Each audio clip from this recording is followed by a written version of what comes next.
All right, let me get over here. Is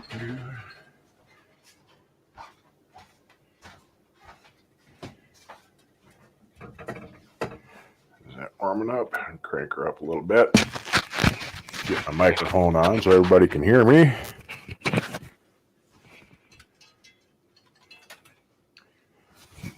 Alrighty, we are underway. This odd-looking pan is an Aebleskiver pan. A lot of times you'll see them sold as poached egg pans. And this video is inspired by me and you Acres. There are a couple of really nice people who live up in Canada who have decided to go off-grid, and they've filmed their adventures. And I put a link to their channel in the description of this video. If you want to go check them out, I really wish you would. Give them some view time. I think you'll like what they're up to.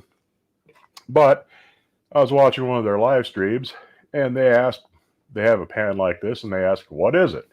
Well, like I said, it's an Aebleskiver pan. What you do with one of these is make Aebleskivers. They're Danish pancake balls. And I'm going to use just a basic pancake batter to show you how to make them, and these things are really good.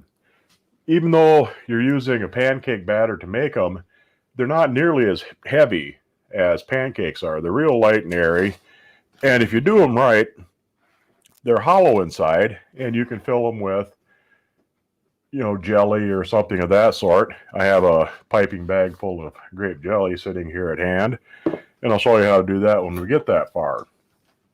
I got this warming up.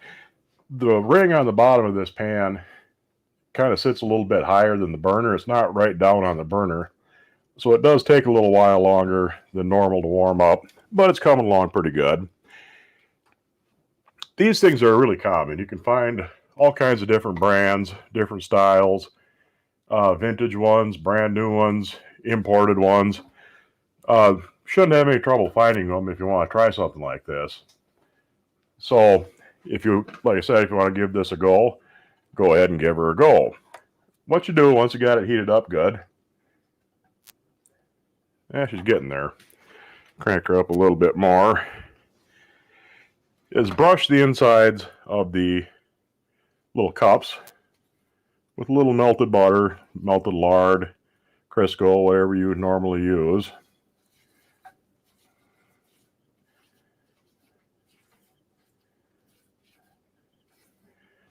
That looks pretty good. All brushed up nice.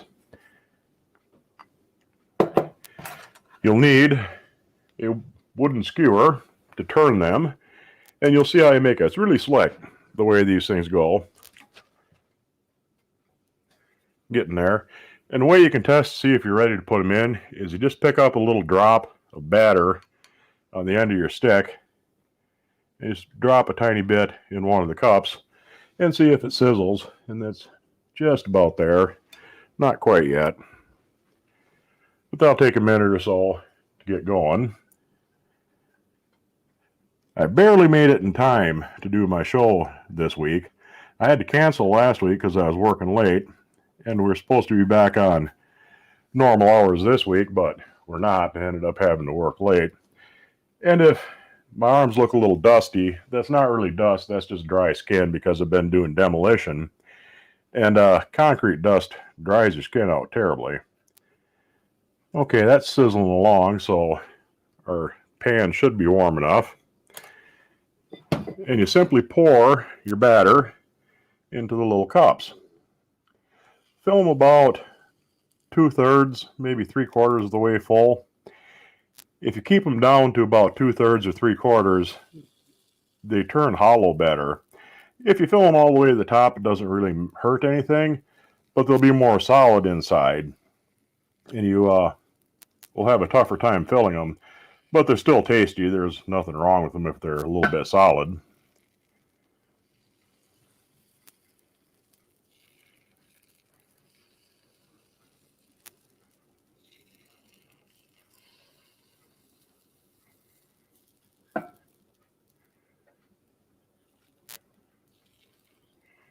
And from there, we just let these cook up until they start to brown on the bottom.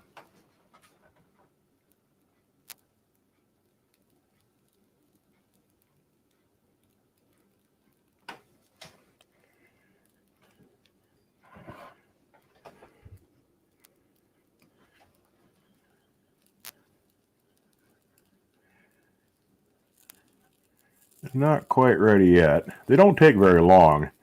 They move right along pretty good once you get them going.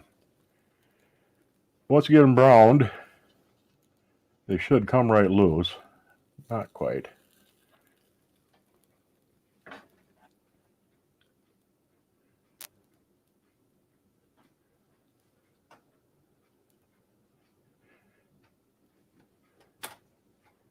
You can see they're rising up a little bit and they're kind of filling the cups up. Okay, this guy's ready. What you do once they come loose is you grab them and you pull them up and you dump the batter into the cup. You just kind of stand them up on edge like that.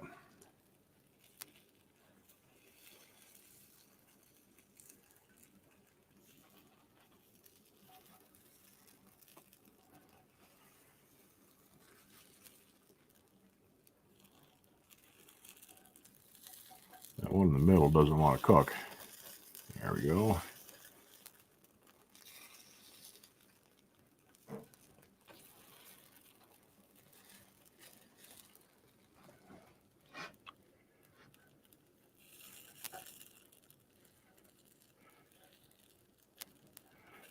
There she comes.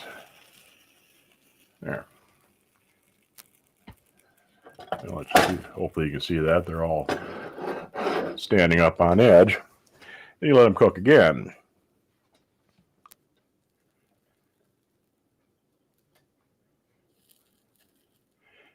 And once they come loose, you turn them again. So that dumps the batter out.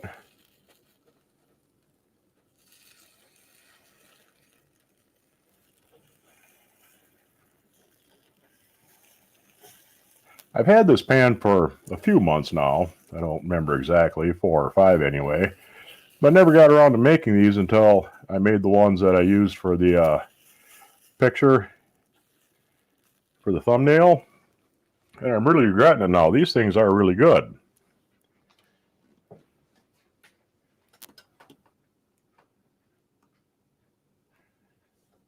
Oh, there's me and you, Acres, in the chat. I can't quite read it from here, but I can see you're there. We're at a Comer, Billy Lee Lawton. And one more turn. This time they go all the way over.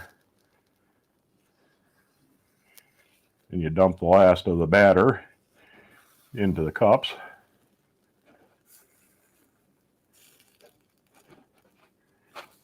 Come on, you. Don't fight me. There we go.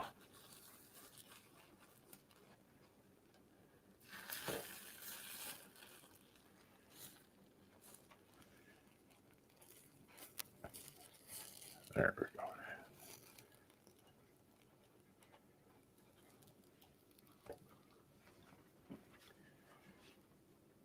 And another minute or so, let them brown all the way through. Make sure the batter is all cooked so you don't have a raw batter center, which is something you don't really want to have going for you. Now, like I said, you can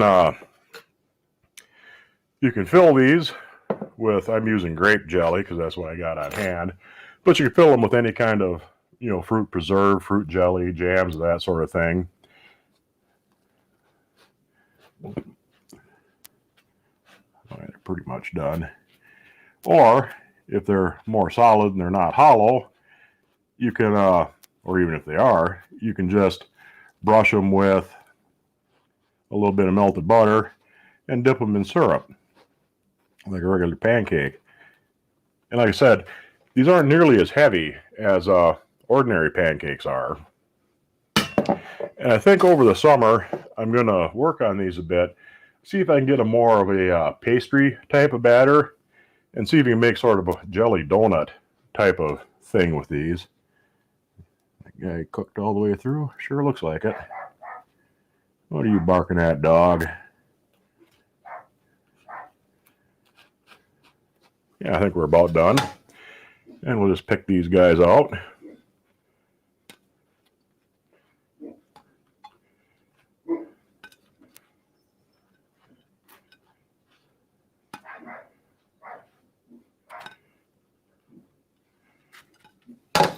Set them aside for a minute.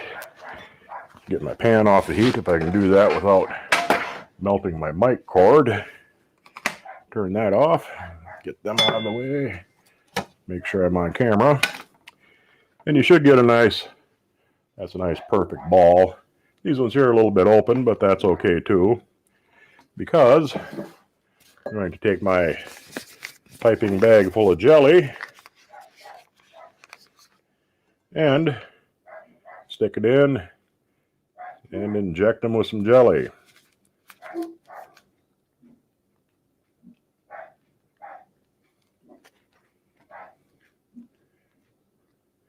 guy here will just fill right up like that.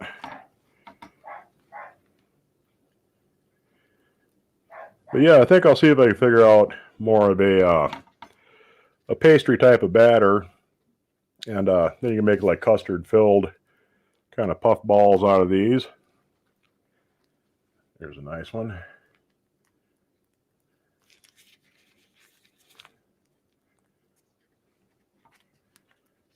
That one turned out real good.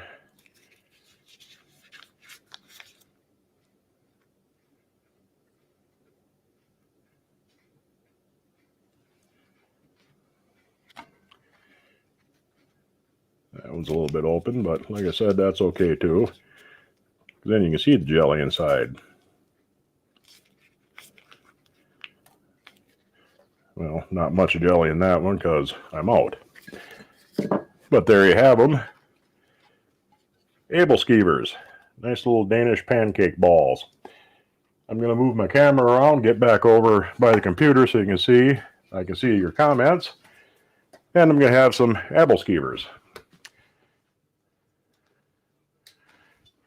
Now let's see if I can move this around without knocking something over. Smashing into myself. And I left my plate sitting over on the stove, of course.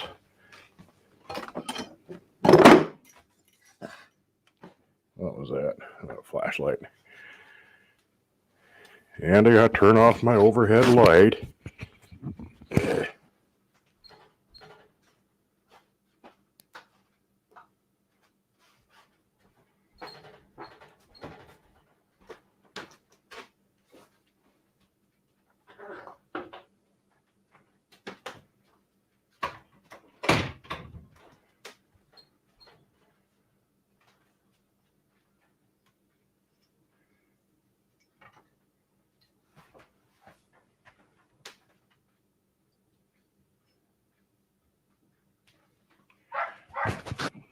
Let my dog in. Oh, you silly mutt. You're going to be a pain, ain't you?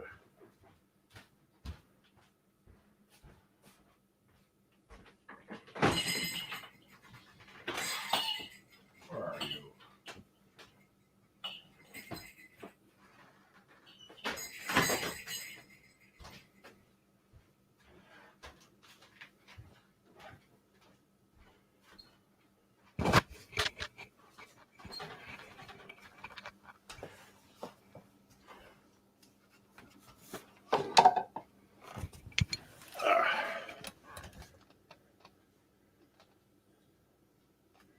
All right. I'm here. Get my mic back on.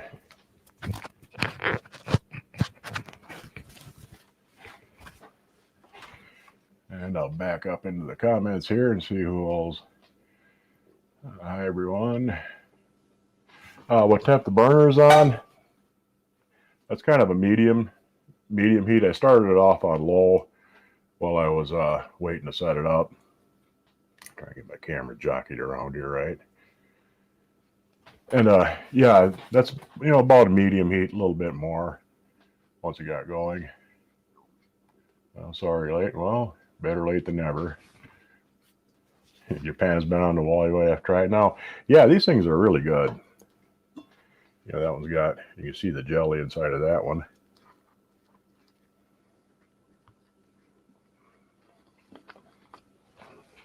And you can see the jelly dripping on my shirt. Oh, your video buffer's so bad. Yeah, YouTube's been doing that the last couple, 3 weeks, doing it just about everybody. It's been a real pain. Never heard of Aebleskivers before? Yeah, a lot of times you'll see those sold and advertised as egg poaching pans, but they're really Aebleskivers. I suppose you probably make apple dumplings in them too, and I think that's where the name came from. You know, if you had a small apple or something like that, and you wanted to roast it in that, that'd work pretty slick. But like I said, they're a lot lighter than a regular pancake, even though it's regular pancake batter, and they're really good. So if you go ahead and give that a try, you should be able to find a pan pretty easy. I see quite a few of them floating around. Like I said, there's all kinds of different brand names and a lot of imported ones. You can find one pretty reasonable. You don't have to have an antique one, but they have been making them for a long time. So apparently they've been quite popular for quite a while. Oh yeah, once I get done here, I'll use up the rest of that batter. And like I say, over the summer, I'm going to try and figure out a little different recipe for the batter and make some on the wood stove come fall. That should be really good. And like I say, more of a pastry. Make it more like a Bismarck or a custard-filled Bismarck type of donut. Or if you wanted to, you could dust these with powdered sugar or cinnamon and sugar. There's pretty much anything you can do to a pancake, you can do to these. And I'm probably going to just sit here and munch on the damn things because they're sitting here and they taste so good.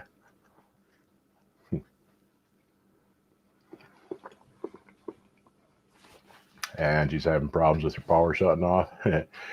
Yeah, like I said, I put the link to Me and You Acres channel on the description. Go check them out. She can really use watch hours. She wants to get monetized. She's got enough subscribers, but they need some more watch hours. And you'll like them. I mean, they're real nice people. They live in Canada, but I try not to hold that against them. So, go check them out. I'm kind of leery about giving people shout-outs anymore because that's usually the kiss of death. When I recommend somebody within 3 weeks or a couple of months at the most, they usually vanish off of YouTube. So hopefully you guys will survive my recommendation.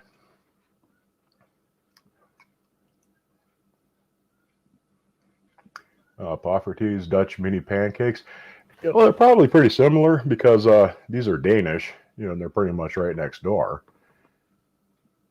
Oh yeah, these would be great. That'd be a great way to make like Scotch eggs. An egg wrapped in ground sausage and fried up. Yeah, you did marry an American, Angie, so yeah, I suppose I'll have to cut you a little bit of slack.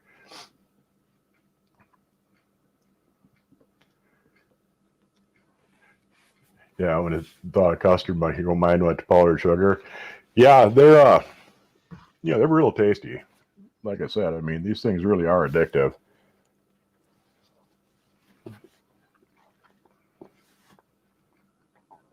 I'm not a mukbang channel, so you don't like to eat on air usually, but I want to get them while they're still warm.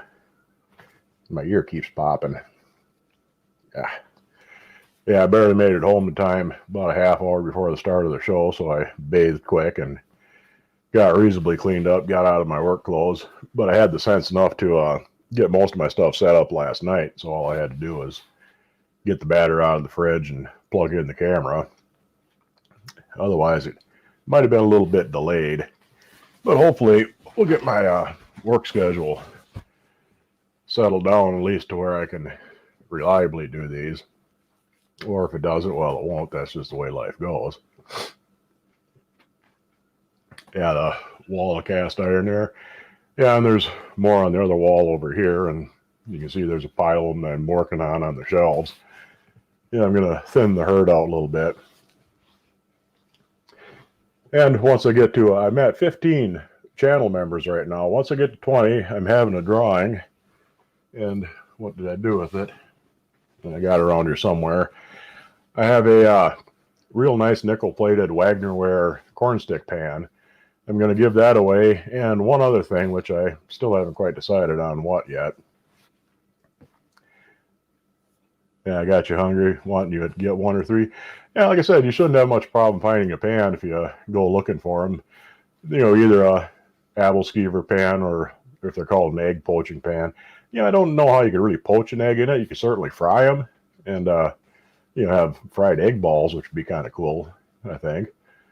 Do it the same way, just let them get cooked on the bottom, just kind of flip them over and dump whatever was uncooked in the egg on top of it. It'd be nice for making meatballs too. They'd be fairly good sized meatballs, but you could definitely brown up meatballs and that sort of thing.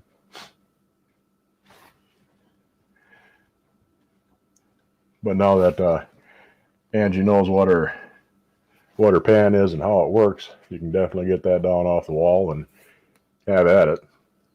A little jelly in there.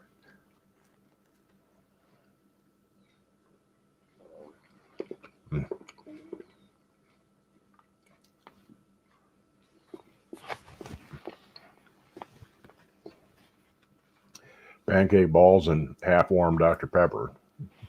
Pretty good supper, I think.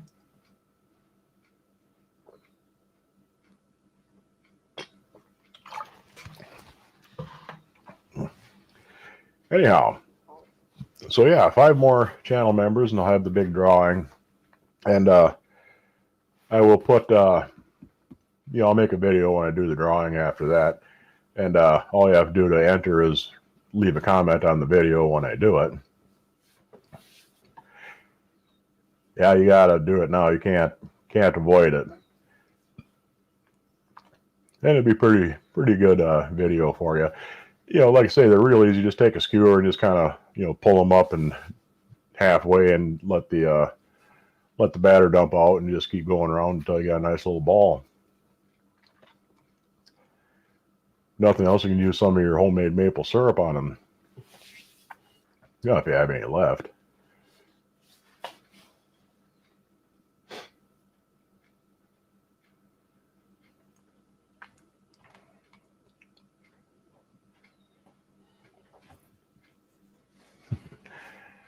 Let's see here. I got caught up on all my comments here. Yep.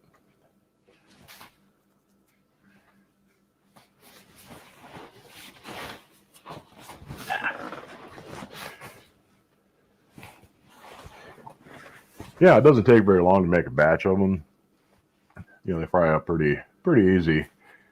And you shouldn't have too much problem with them sticking. I mean, I haven't used that pan very much. I've only used it a couple of times, and they didn't stick. So as long as it's reasonably seasoned, you shouldn't have any problems with them.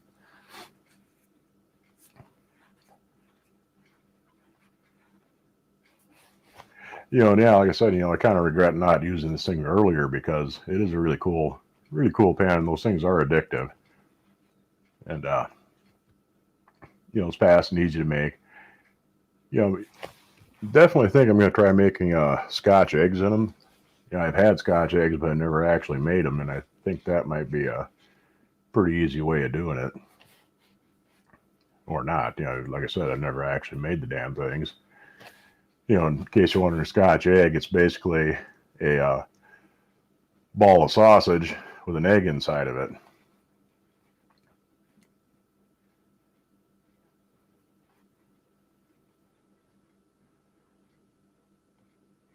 Yeah, I see them all the time, advertised as egg poaching pans. And I can see frying an egg in it, but I don't know how you'd really poach an egg properly in it. Dump it in boiling water because you wouldn't get a whole lot of water in there.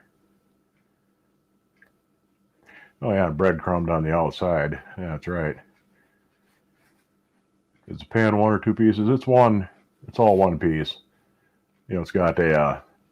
Not all of them have that kind of rim around the outside like that. Some of them they just have a flat top and they have the cups all exposed on the bottom. That's an old Griswold one. Not really sure how old, not really sure when it was made. Probably the 30s or 40s. And it was a little bit past the wood stove stage, but it would make sense to have the rim on it like that if you're using it on a wood stove, so that it would keep the smoke in the stove, kind of like a heat ring on a skillet. The only problem with that is, like I said, I still say they're biscuits. That's not a biscuit.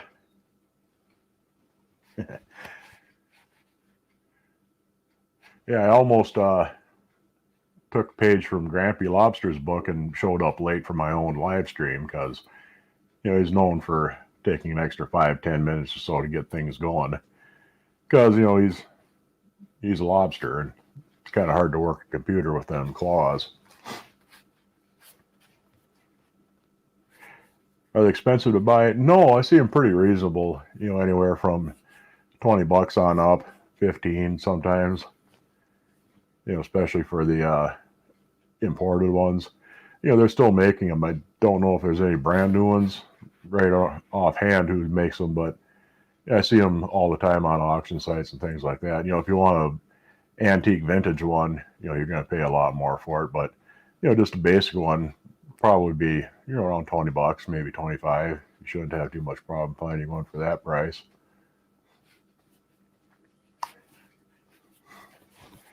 Gotta tease Grampy a bit.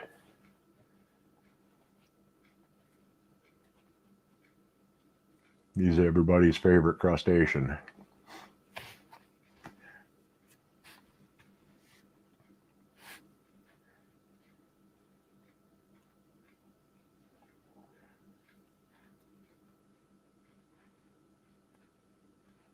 But yeah, maybe someday I'll get there's a Norwegian brand iron called Yodel. They make those Aebleskiver pans. They make Krumkaka irons.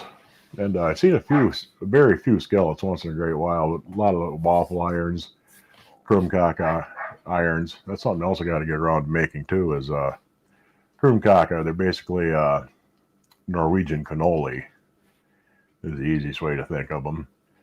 They you make a wafer on it. It's like a waffle iron, only it's not waffled. It has little designs on it, and you pour your batter on that, and you make your wafer, and you peel it off while it's still hot. You roll it around a wooden cone, and then you fill it like you would like a cannoli.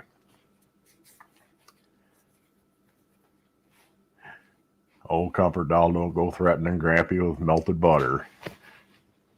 You should know better than to pick on crustaceans like that with threats of dairy products.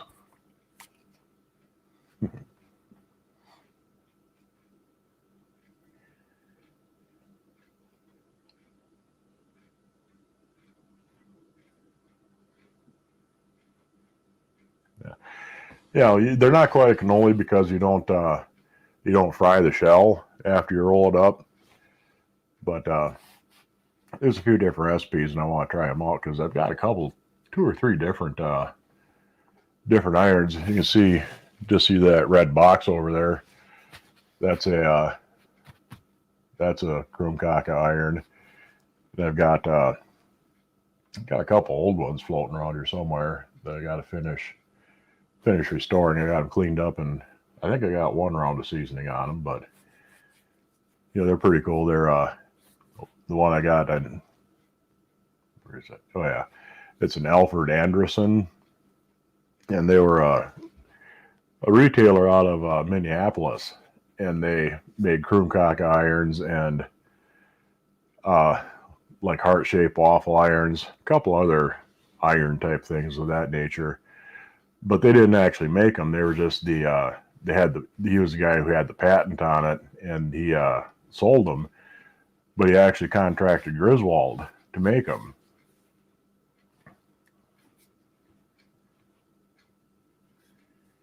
You've heard of those before, but you don't know what they were called? Oh, you mean the Krumkaka or the Aebleskivers?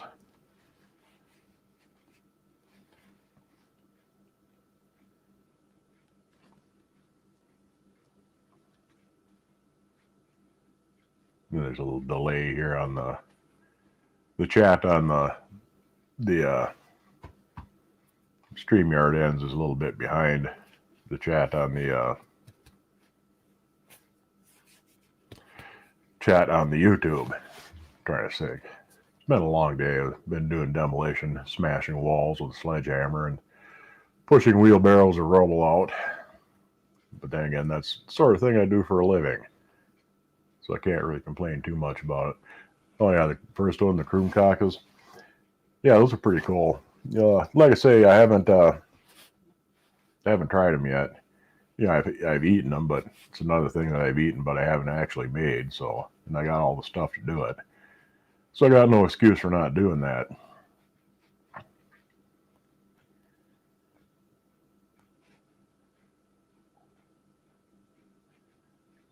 I've still been threatening people with still trying to get around to doing my electrolysis tank. I know there's several people that have asked me about, videotape and setting that up. And I just haven't been able to lately here. I've had so many other things going on. I'm just going to quit trying to set a date for getting it done and just get it done when I get around to it. But it will happen eventually.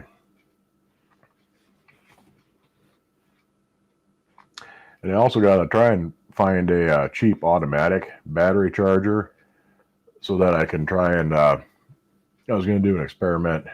I know it'll work, but I just wanted to make sure it works right and how good it works. Where you run an electrolysis tank off a car battery and use the charger to keep the battery charged. Because the automatic chargers, you have to have a load on them. They automatically cut back on the output that they're putting out as the battery gets charged. And an electrolysis tank doesn't have enough of a load on it.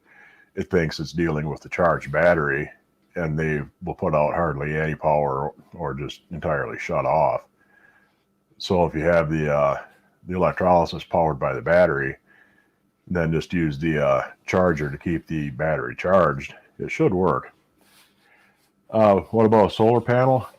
Yeah, it might. I'm not sure if it puts out enough amperage, because it's really the amps that count for doing the electrolysis. 10 amps will work. It'll take a bit longer, but the more amps you can put out, the better. If you got a big, garage type charger that puts out like 40 amps continuous, that'd be just about ideal. Yeah, they have some cheap DC power supplies. It was kind of nice to be able to have something set up that you can just pick up the stuff at a hardware store or home improvement. I mean, you can get battery chargers pretty much anywhere. And but like I say, it's getting tougher to find manual chargers. I see them every once in a while, real cheap little ones like at Harbor Freight. They do have, sometimes they'll have manual battery chargers, but they're still mostly automatics.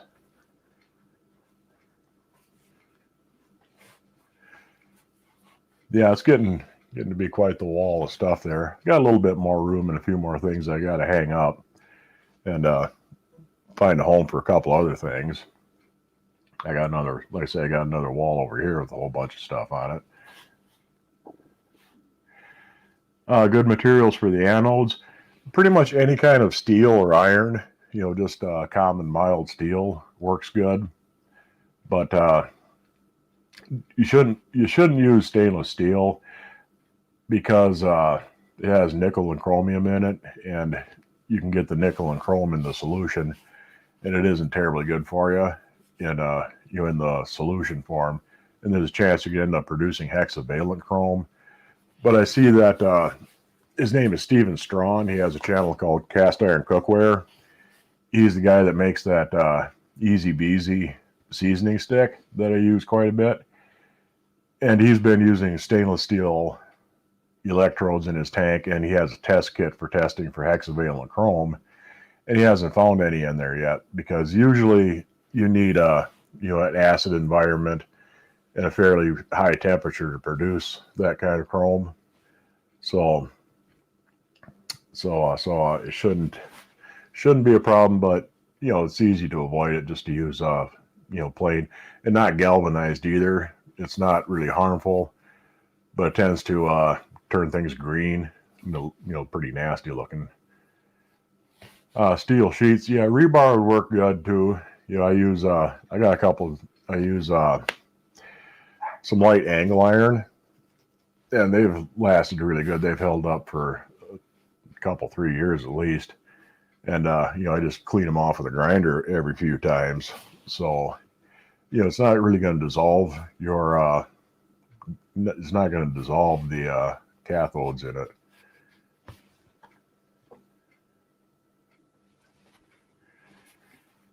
And yeah, you can use carbon. You can use carbon anodes definitely, and they would. Carbon would have the advantage of they don't get rusty. They don't get a big buildup of rust on them from the process. So, because I've noticed with mine at least, after a while, once you get a heavy buildup of carbon you get a heavy buildup of rust on your electrodes.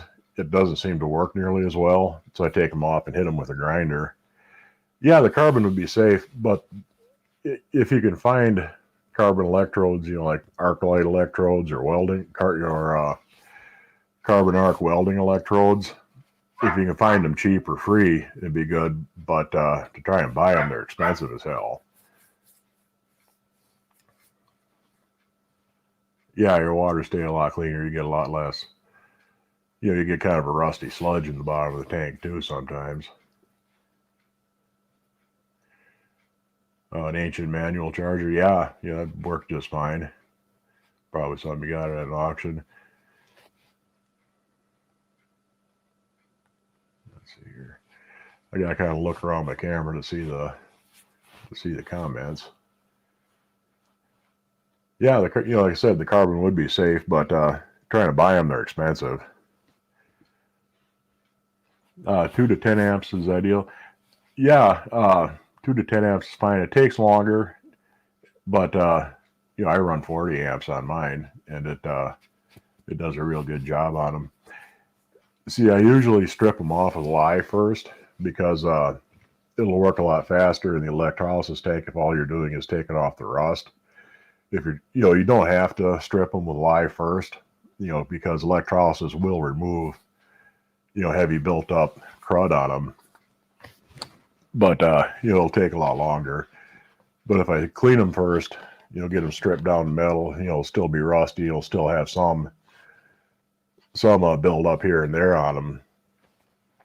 And I can usually run a couple of pans over the course of a day. Start one off in the morning and let it run all day. Take it out, put another one in, let that one go overnight. And usually 10 or 12 hours, you get some really, really clean if you strip them first.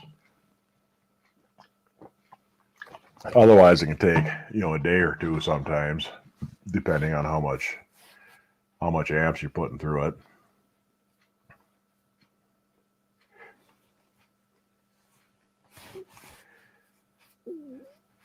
Yeah, like I say, but that's why I want to get my other E-tank set up, get 2 of them running, because that is kind of my biggest bottleneck. Because a lye bath, all you need is a bigger tub to do it in. You can strip a dozen pans at a time, but I can only do one at a time in the electrolysis rig I got now. And I want to get my bigger one set up so I can divide it in 2 and do 2 at once, because running it off 40 amps, it'd be 20 amps a piece, depending on, it's not necessarily going to be exactly even, but I can do 2 of them at a time, and it should work pretty good.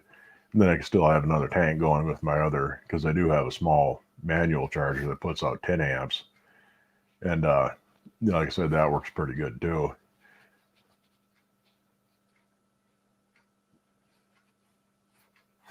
Yeah, it's all you need is a power source, usually a battery charger, but it has to be a manual battery charger, and a box of washing soda.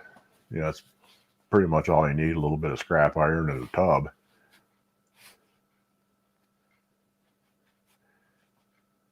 Well, don't you have enough tasks lined up, Angie? You got your 15 minutes a day of 15 different goals, trying to get everything done by the 15th of June.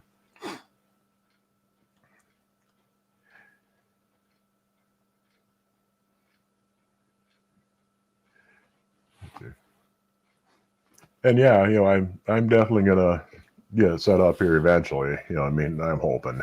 Like I said a couple of weeks ago, I was gonna have it.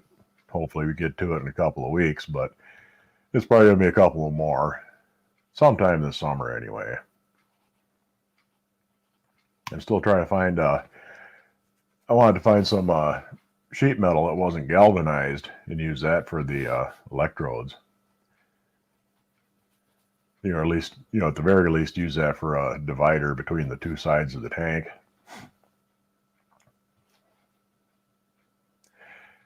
When you kick a battery charger onto the start mode, a lot of them have 10 amp charge, 50 amp start. They'll only run for about 2 minutes at most because it heats up the transformer in there and it has an automatic cutout. So it'll only run for a couple minutes before it cuts out. That's why I've got a big garage charger they got at a pawn shop pretty cheap. Although I had to stop at Napa Auto Parts, and they have a manual. It'll put out 40 amp continuous. With I think 150 or 200 amp booster charge. But you put out 10, 40, a lot of different amperages on it. And it was brand new for, I think it was about $189, which is still pretty pricey, but it's a pretty heavy duty machine. It's going to last you good. Yeah, I am going to make one. You haven't missed it yet. Well, actually, I think I'm trying to remember now. I kind of did one before. Didn't go into a huge amount of detail about setting it up. But this time around, I'll go a little bit more detailed around.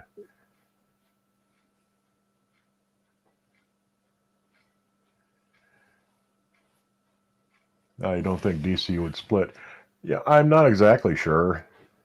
I used to, years and years ago, I worked in a circuit board plant, and we did a lot of electroplating. And they had, the up in the attic above, they had these big power supplies. They only put out 6 volt, but they put out a lot of amps.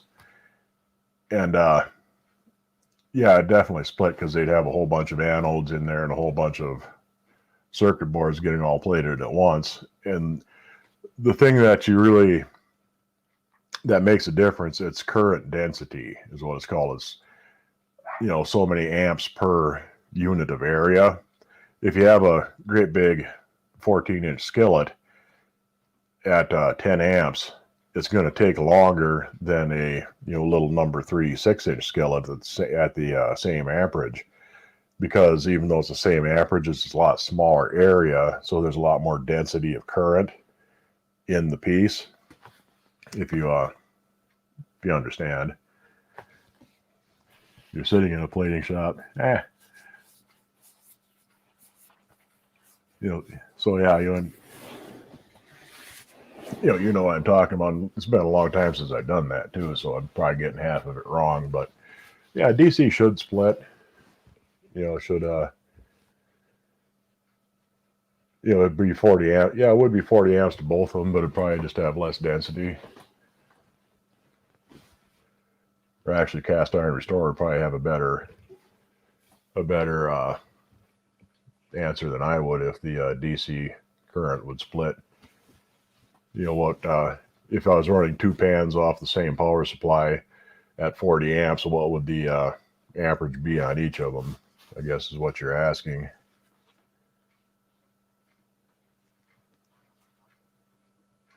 Working in micro inches. Yeah, see, I worked in it was the wet room at Cray Research, building circuit boards for the Cray supercomputers. This was back around, what was it, 90, 91, somewhere back then. And it was quite the operation. I ran the Electrolysis copper line, actually, because the circuit boards were, I think they were like 30 layers at the time. And each layer was a fiberglass mat with a copper skin on either side, and they'd etch their, they'd print their circuit on that, then they'd laminate them all together, then drill through them, and you'd have to plate the inside of the holes. These, little tiny, they're about the size of a human hair. And you'd have to plate the inside of the holes, but you can't just electroplate them because the fiberglass mats, the fiberglass core, wasn't conductive. So you can use a chemical process that'll deposit copper on there. And once you got that little layer of copper all the way through the hole, then you'd electroplate them. And depending on which machine, they're transitioning between the XMP and the XMP C90. Like I said, this is back around 1991. And the C90 boards, after they got nickel plated, they went through, or got copper plated, they went through a couple of more steps. Then they gave them a nickel barrier plating, then they gold plated them before they actually, put all the chips in that on there.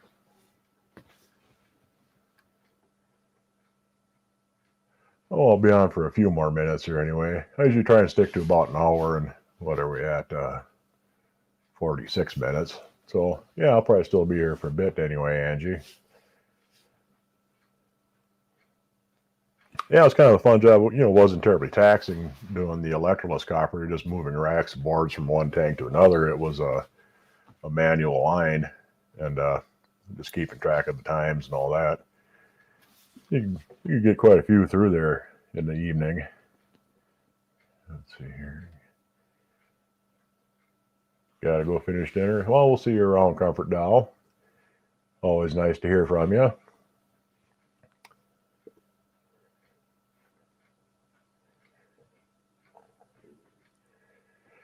Hydrogen brittlement? No, I haven't anything get brittle.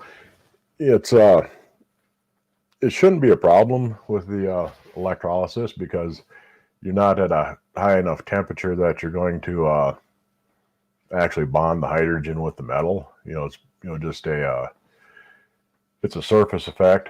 It's mostly the solution that's breaking down, because the electrolysis will break down the water into hydrogen and oxygen, and the hydrogen will reduce the rust on the pan. Will convert it to black iron oxide, and any black iron oxide that's on there will reduce that down to plain iron. But you're not bonding the hydrogen with anything, so it shouldn't make it brittle.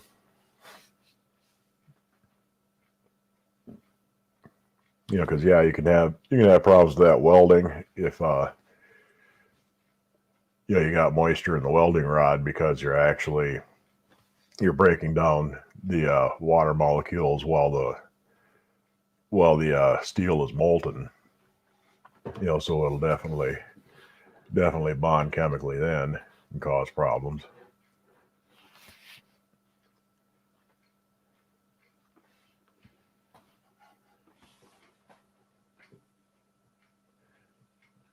Let's see here. I think I'm all caught up here.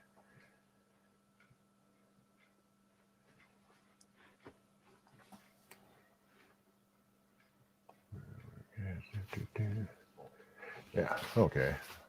I'm all caught up. Oh, here's new one. Hey, Kate, you made it. Saw my cover today.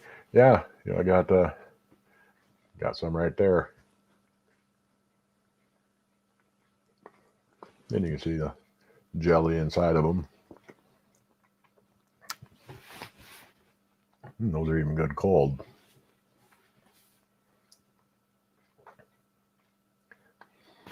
Of course, now I gotta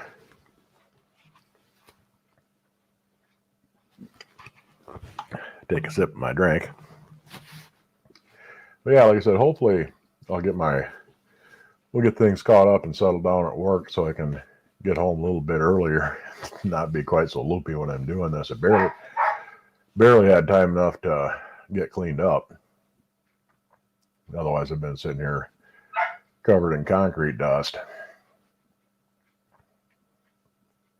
which probably wouldn't have been terribly tasty, getting concrete dust in my little pancake balls here. because I've swallowed more than enough of that already today.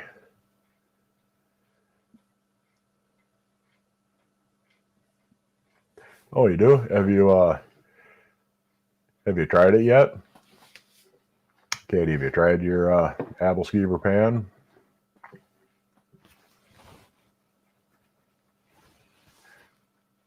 You know, like I said, you know, I keep saying it, you know, I'm kind of sorry I haven't done it before. They are just slicker than hell. Yeah, that silly mutt's outside, he's yapping at the cats. You just got to keep harassing them feral cats. They hardly pay attention to them anymore. You know, it used to be they'd just scatter. Now they just kind of, yeah, you're barking. Go ahead. Go on, bark. Bark some more. And there's a couple of them that'll deliberately mess with him. You know, she'll, if the dog doesn't see her, she'll just kind of meow, just to remind her that he's there, and he'll start barking at her, and then she's happy. Because he's always got to start yapping when I'm trying to do something.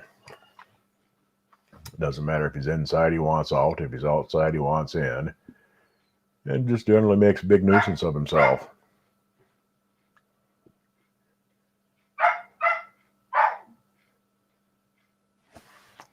Oh yeah, that's right. You're doing keto. Yeah, I suppose it would work with, almond flour or rice flour probably work good too. I don't think that doesn't. Well, is that just gluten free or is that? Yeah, I never cooked with rice flour really, other than that that Dutch Tiger bread. You make a coating for it out of rice flour. I bet you something like that would definitely work. You know, if you have a like a pancake recipe for that, you know, pancake or waffle batter recipe for almond flour or lupin flour, that would definitely work.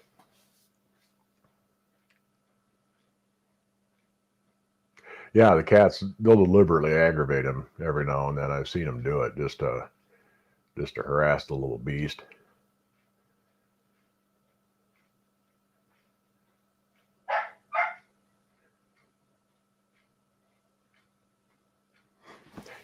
Yeah, whether the current would split, you know, to 20 amps a piece, or if it would be 40 amps with just, you know, less, amps per square inch, it would still be 40 amps. I don't know. Ah, Katie, thank you very much for the $5 super chat. Always greatly appreciated.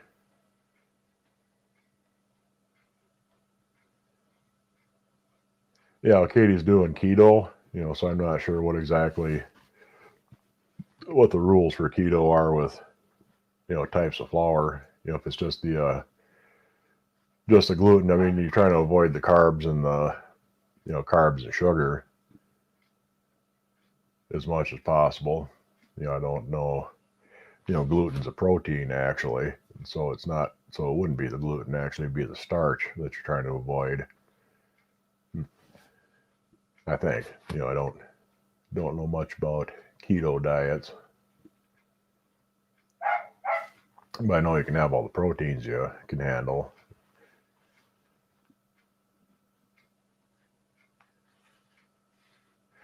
Yeah, and like, you know, when I finally do get the tank set up, we'll see how it goes. You know, you should be able to see pretty much if you get as much action out of it as you do, you know, just one piece with 40 amps.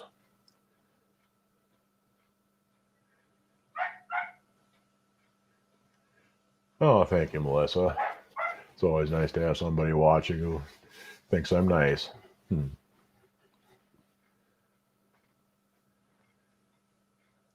Yeah, diabetic too. Yeah, so you're gonna have to try and avoid the starches. Yeah, I'm not sure. You know, like I say, if you can find a pancake recipe that'd work with your diet, that'd be the way to go. Because, like I said, I just used a basic pancake batter for this, and you know, if you can get that going, yeah, I bet you a lot of people would really be interested in that if you can work out a keto type of friendly recipe for these things. Yeah, I love my kitchen. Yeah, it's getting nice, but I got to be careful which way I point the camera so you don't see all the rest of the mess I got. One of these days I'll get things organized, I'm sure. Yeah.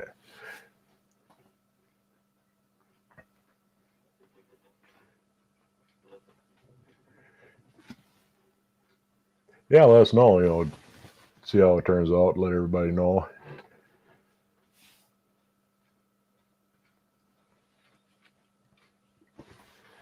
While you're trying to figure that out, I'll be going the opposite direction and trying to make these into more of a pastry type of thing with a custard filling, like a jelly donut type of dough. Get a batter made up that'll give you something more along those lines rather than the pancakey batter.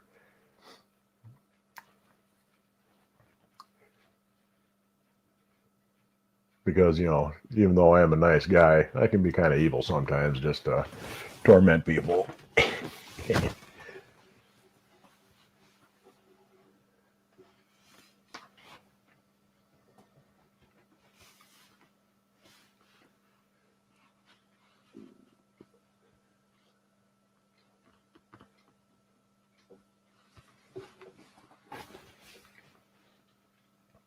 And, like I said earlier, it'd be kind of cool to, one of these days I'll try frying an egg in it just to see how it does. See if you can do the same sort of thing. Let it, brown up on the outside and keep turning it over and pouring out the uncooked part and see if you can make a fried egg ball with it.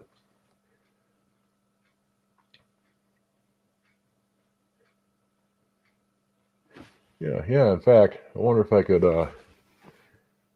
if you could do that with a fried egg. At the same time, put like a little sausage ball in the middle. So you had a fried egg ball with a sausage center. That'd be kind of cool. Yeah, there's all kinds of things I could try out with that thing. Dutch baby pancake batter, would that work, you think? Yeah, it probably would. That really puffs up quite a bit. But I think you might be able to. Because these didn't raise up hugely. But they raised up a fair bit when they started to cook.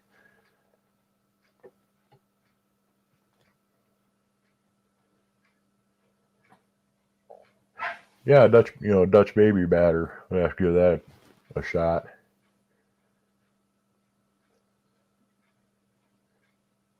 Wonder about those sous vide egg bites. Yeah. Yeah, now that we're kind of talking about coming up with all kinds of different possibilities for that pan to play around with. Might be able to get more than one video out of doing that thing. But yeah, like I said, if you're looking for one, it shouldn't be terribly hard to find a fairly inexpensive one because they are pretty common. There's a lot of imported ones that work just fine. There's a lot of, as long as they're not, real super cheap, nasty, sandpapery kind of texture to them, look them over before you buy it. And, if you get good at spotting the difference between good and bad iron, it won't be a problem. But you can find a lot of them, pretty reasonable. And I don't know if Lodge is still making them. I know they did make them at one point. So they're, definitely some out there. And, they're not hard to find. You see them on auction sites all the time. Not terribly expensive, unless you want to try and find a antique vintage one, Griswold or Wagner or, some of the older makers, because, they definitely made them in the 20s, 30s, 40s. So there's a lot of vintage ones out there too, but they'll be quite a bit more expensive. You'll probably start getting around $40, $50, $60 or something like that.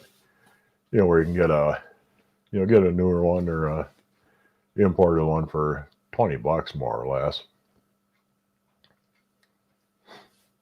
But anyway, we're coming up on an hour, and like I said, I'm up to 15 channel members, 5 more, and we'll have the big drawing for the giveaways. I got the nickel-plated Wagnerware cornstick pan. It's a real nice one. They're pretty. I mean, I have a weakness for nickel-plated Wagnerware stuff because I like the look of nickel plating more than I do chrome, really. because it's got that, nice satiny sheen to it. And yeah, it's a really pretty pan. But I'm going to be giving that away. Something else I'm going to give away too. It'll be nice, but I haven't quite decided yet. And once I get to 20, we'll have the drawing, and you could be the lucky winner, because it'll be it'll be open for everybody on the YouTube channel, whether you're a member or not.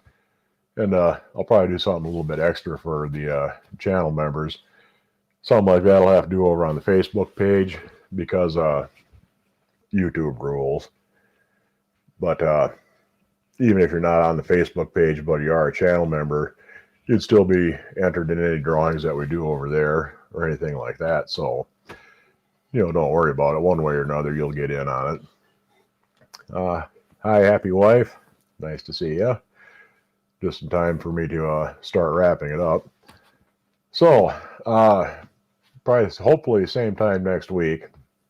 Like I said, we should get work caught up a little bit, at least get a more predictable schedule. If I know for sure that I'm going to be working 10 or 12 hours, I can always push this back an hour or so and do it at 7:30 my time instead of 6:30.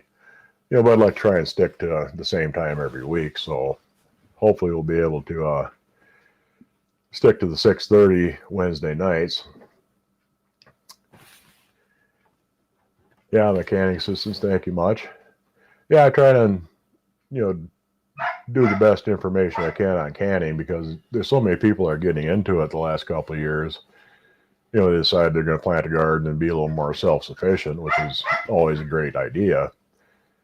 But there's so much bad information all over YouTube. People trying to can things that should never be canned. I mean, there's a lot of things you shouldn't can.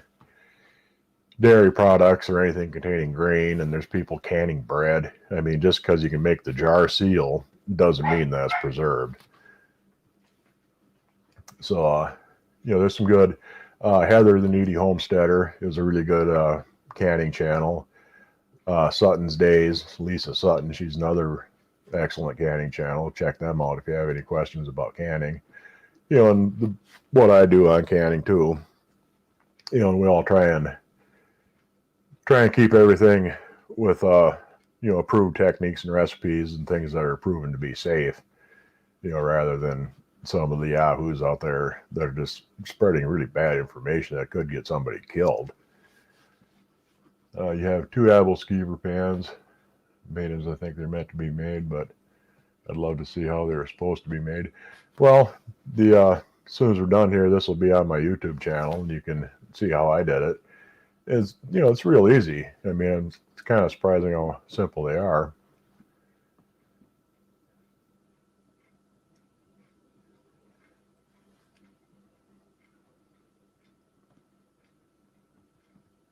Yeah, on the whiteboard calendar.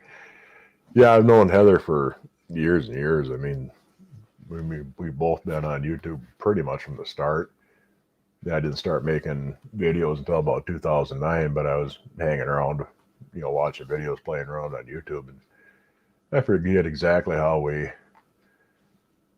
crossed paths, but it's been well over a decade now, probably more like 13, 14 years almost, I think. Use Krusty's pancake mix filled with almond filling, apple filling, chocolate chips. Can't remember what else. Yeah, that sounds real good. Whatever you had in the kitchen. Bet you the almond filling would be real nice. Yeah, I just made these and shot them full of grape jelly, because that's what I had on hand. And yeah, they're real good. Or you can just, like I said, you can just, smear a little butter on them and dip them in syrup. Eat them like pancakes. It's really surprising how much lighter than a pancake they are. You wouldn't, usually 2 or 3 pancakes and, they're sitting in your gut like a rock. Well, you can eat a couple of pans of these things and hardly even notice it. Anyhow, I'm going to say goodnight to you all. I hope you enjoyed the show. And I'll see you guys next week. Bye now. And end.